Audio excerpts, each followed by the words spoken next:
यह कहानी एक छोटे से गांव कुमारपुर की है, जहां एक बहुत ही सुंदर और रहस्यमयी बाग था। गांव के लोग इस बाग से दूर रहते थे क्योंकि उनके अनुसार बाग के पास की गुफा से एक अजीब और डरावनी आवाज आती थी।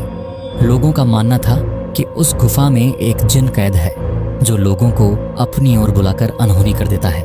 गांव के दो युवक अर्जुन और नरेश एक दिन खेत में काम करते समय जिनकी आवाज और बाघ की डरावनी गुफा के बारे में चर्चा कर रहे थे। अर्जुन ने नरेश से कहा कि वह कभी भी बाघ की तरफ न जाए क्योंकि जो भी वहां गया वापस नहीं लौटा।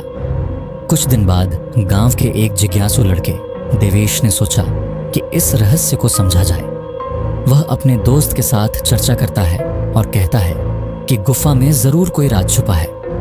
उसके दोस्त ने उसे आगाह किया कि गुफा में न जाए, लेकिन देवेश ने ठान लिया कि वह इस पहेली को सुलझाकर ही रहेगा। अगली सुबह देवेश की लाश उसके घर के सामने पड़ी मिली। उसकी माँ और पूरा गांव स्तब्ध रह गए। गांव के लोग और भी भयभीत हो गए और अब कोई भी उस बाघ के पास जाने की हिम्मत नहीं करता था। गांव के एक धनी व्यापारी मोहनलाल की दो बेटियां थीं, निधि और साक्षी। दोनों बहनों को रंग बिरंगे फूलों से बहुत प्यार था। एक दिन दोनों बहनें आपस में बात करती हैं कि वे बाग के अद्भुत फूलों को देखना चाहती हैं। हालांकि उनके पिता ने उन्हें वहां जाने से सख्त मना किया था, फिर भी दोनों बहनों ने तय किया कि वे वहां जाएंगी। जब उनके पिता किसी काम से बाहर गए तब निधि और साक्षी चुपके से बाग की ओर चल पड़ी। रास्ते में उन्हें एक बुजुर्ग व्यक्ति मिला जिसने उन्हें चेतावनी दी कि बाघ खतरनाक है और गुफा के पास जाना जानलेवा हो सकता है। बहनों ने उन्हें आश्वासन दिया कि वे गुफा के पास नहीं जाएंगी और सिर्फ फूलों का आनंद लेंगी। जब वे बाग में पहुंची तो उन्होंने देखा कि वहां दो चोर आपस में गुफा के बारे में कुछ बातें कर रहे थे। चोरों को शक था कि गुफा में कोई जिन नहीं बल्कि खजाना छिपा हो सकता है। वे गुफा में जाने की योजना बना रहे थे। यह सुनकर निधि और साक्षी भी चुपचाप उनके पीछे पीछे चल पड़ी।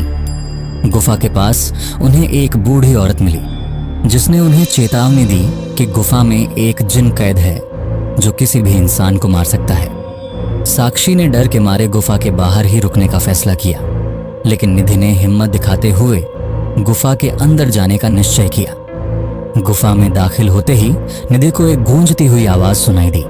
यह आवाज उस जिन की थी जो वर्षों से कैद था। उसने निधि से कहा कि अगर वह उसे आजाद कर देगी तो वह उसकी कोई भी इच्छा पूरी करेगा। जिनकी आजादी के लिए उसे एक खास फल चाहिए था जो गुफा के बाहर बूढ़ी औरत के पास था। निधि ने बूढ़ी औरत की झोपड़ी से वह चमकदार फल चुराने का फैसला किया। जैसे ही वह फल लेकर गुफा में लौटी, वह फल एक तोते में बदल गया।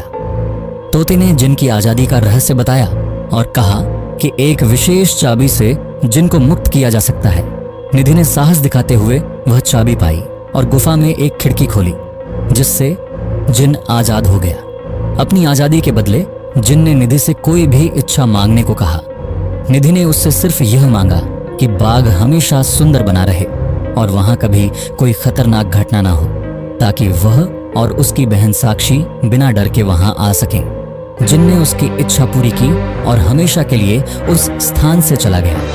इसके बाद गांव वालों ने कभी गुफा से कोई आवाज नहीं सुनी और अब बाग में गांव के लोग बिना किसी डर के घूमने आने लगे।